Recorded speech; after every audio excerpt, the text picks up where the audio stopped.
Narito ang ating pinakahuling satellite image kung saan itong shear line, yung salubungan ng hangin galing northeast at east ay inaasahan nga natin na nakakaapekto sa lugar ng Southern Luzon. At ito ang magdadala ng maulap na papawirin at mga kalat-kalat na pag-ulan, pagkidlat at pagkulog sa lugar ng Bicol Region, Mimaropa, Western Visayas, Quezon, Batangas, pati na rin sa May Laguna.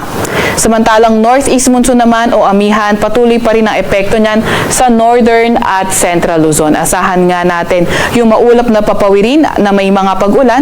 Yan ay sa lugar ng Cagayan Valley, sa atin sa may Metro Manila, Cordillera Administrative Region, pati na rin sa Central Luzon at nalalabing bahagi ng Calabarzon. Maulap na papawirin naman na may hinang pag-ulan yung inaasahan nating dadalhin ng northeast monsoon sa may Ilocos Region. Kaya ating mga kababayan, lalo na yung mga inuulan ng mga nakaraang araw pa ay pinag-iingat sa mga banta ng pagbaha o hindi kaya pagguho ng lupa.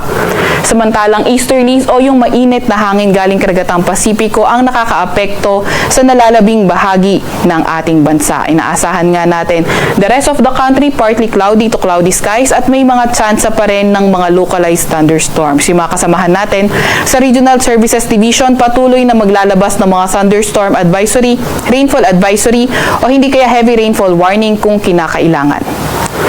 Sa kasalukuyan rin naman ay wala tayong namomonitor na low pressure area or bagyo sa loob or malapit sa ating Philippine Area of Responsibility.